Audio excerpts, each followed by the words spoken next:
Some girls grow up dreaming of fairy tales. Others grow up too fast, holding the world together with tired hands and quiet strength.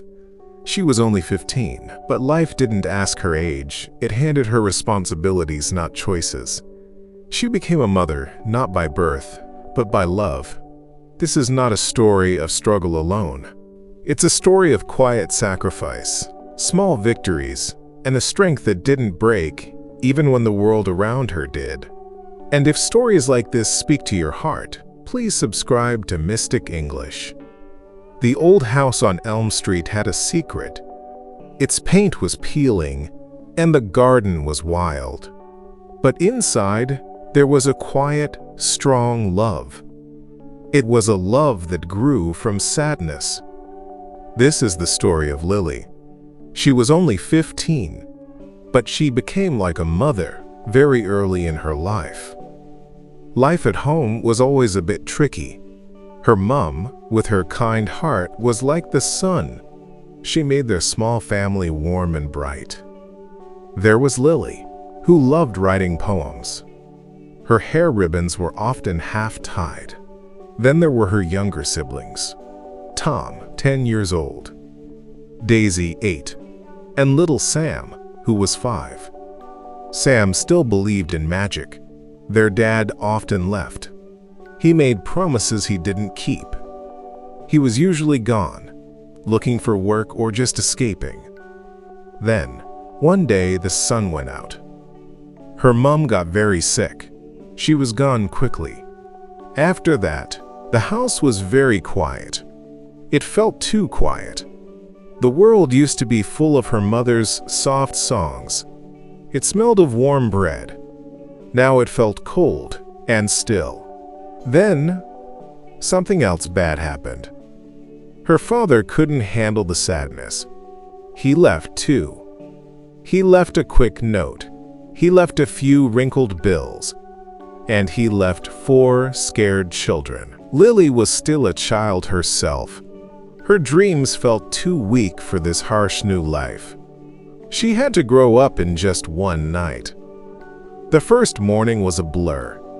Sam cried for Mom. Daisy held on to Lily's nightdress. Tom, who was usually loud, was very quiet. Lily looked at their small, trusting faces. Something inside her changed. A strong feeling grew where her girlish dreams used to be. There was no one else to help. It was just her. Her days started before the sun came up. The old alarm clock, her mom's, would ring loudly at 4:30 a.m. The house was cold. The air was thick with the quiet breathing of sleeping children. She would get out of bed carefully. She didn't want to wake Daisy, who sometimes still slept in her bed. The kitchen, where her mom used to cook, became her workplace. She learned to make one loaf of bread last a whole week for breakfast. She learned to make thin porridge that still filled them up. She learned to cook a few vegetables into a stew that somehow fed all 4 of them. Her hands used to draw flowers. Now they moved quickly and well. She chopped, stirred, and packed lunches. Usually it was just a jam sandwich and an apple if they were lucky. Next came the very hard job of getting her siblings ready for school. Tom always lost a sock. Daisy always wanted a special ribbon for her hair. Sam needed help with every button. Lily would brush their hair. She would tie their shoelaces. She checked their school clothes for stains she couldn't wash out. "Come on, little ones," she would say. Her voice was softer than she felt inside. "We don't want to be late." She would walk them to the school gates. She was like a small, tired shepherdess, leading her little flock. School became a different kind of struggle for Lily. Her mind used to be sharp and eager. Now, it was often cloudy. She was just too tired. She would fall asleep in history class. Her pen would slip from her fingers. Homework, which used to be easy, became a huge problem. How could she study math when she worried about dinner? Her teachers didn't know how much she was fighting. Sometimes they scolded her. "Lily, your grades are getting worse. You're not paying attention." She would just nod. Her throat felt tight. She couldn't explain. Her classmates laughed about weekend parties. They talked about new crushes. They wondered why Lily never joined them. Why were her clothes always a bit faded? Why was she always in a hurry? She never told anyone her secret. How could she? The heavy burden was hers alone. As soon as the last school bell rang, her second job started. She would rush to Mrs. Gable's dry cleaner. Her hands soon became sore from folding many crisp shirts. Or she would wash pots and pans at Mr. Henderson's diner. The hot, greasy water burned her skin. The money she earned was very little. It was just enough to keep the gas on or buy a bag of potatoes. Every penny was counted. Every purchase was a careful choice. The landlord, Mr. Davies, was always there. Rent was always due. It was always late.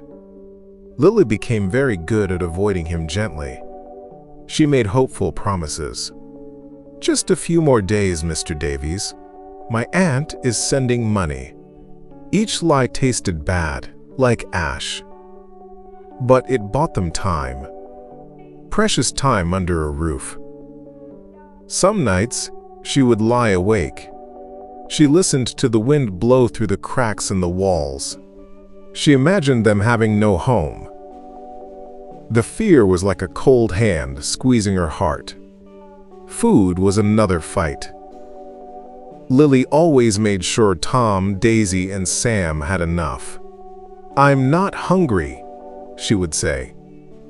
She pushed her plate towards Tom. His growing body always seemed to need more. "I ate a big lunch at school." The lie was easy now. She had said it many times. Her own hunger was a dull ache. She learned to live with it. Bad things happened sometimes. One winter, little Sam got a terrible cough. His small body was hot with fever. Lily was very scared.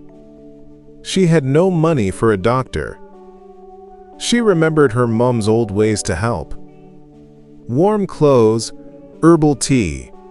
She stayed up all night. She held him close. She whispered stories. She prayed. She used a torn piece of her mom's old scarf. It was a soft, faded scarf. She used it to cool his forehead. Another time, Tom fell from a tree. He hurt his knee badly. She cleaned the cut with soap and water. Then she carefully wrapped it with another piece of the same old fabric. These were her bandages, her medicine, her comfort. No one saw her when she was truly weak, not when she would climb onto the cold, dusty roof. It was after the children were asleep. That was the only place she felt truly alone. The stars watched her silently. Tears ran down her face. They were hot and never-ending. She cried for her mom. She cried for her lost childhood. She cried for the heavy weight she carried. She cried until her eyes were swollen. Her throat was sore. Then, she would take a deep, shaky breath. She would wipe her face with her hand. And she would climb back down, ready to be strong again.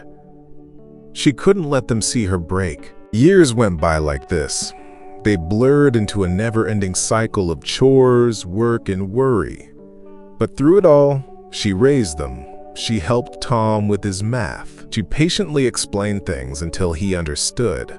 She read Daisy's stories every night, even when her own eyes were burning with tiredness. She taught Sam his alphabet. She celebrated each new letter like a big win. She made sure they ate, even if she didn't.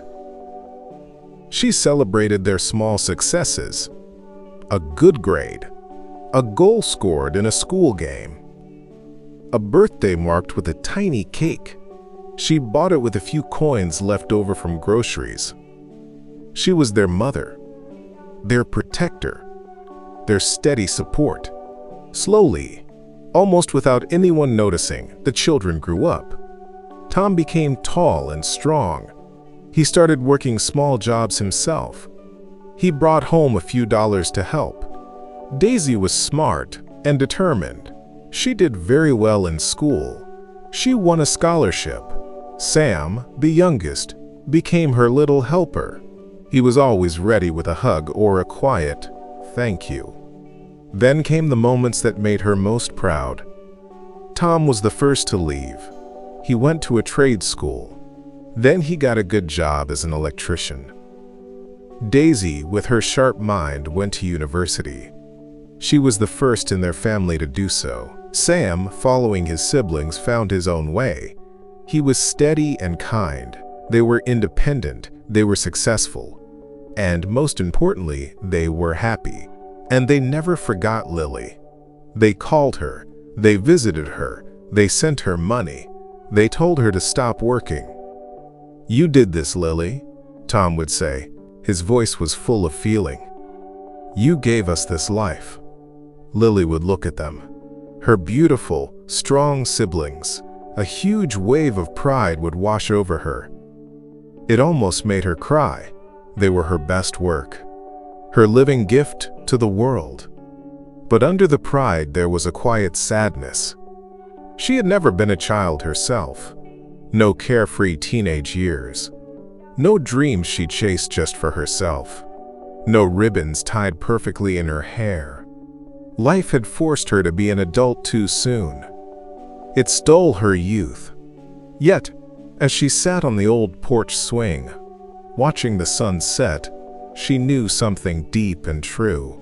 By raising them, by giving up everything, she had found her own purpose. She had found a strength she never knew she had. Her love had built them a future, piece by careful piece. And in that quiet, strong love, she had also built herself. Not the girl with half-tied ribbons, but a woman of great courage, strength, and an unbreakable spirit. Her childhood might have been lost, but her life, in its deepest, truest meaning, had been found. She didn't raise just her siblings. She raised a family, a future, and herself all at once. She never had the time to be a child. No dreams for herself. No soft place to fall. But in the end, she didn't just survive. She built a life, quietly, brick by brick, love by love. They called her sister. But they remembered her as the woman who never gave up. Because of her, they lived, they laughed, they became. So if you've ever carried too much for your age, if you've ever loved others more than you loved yourself, then this isn't just her story, it's yours too. Make sure you subscribe to Mystic English for stories that teach, heal, and remind you of your own quiet courage. If this story touched something inside you, make sure to comment. On Mystic English, you don't just learn the language, you learn how to live again.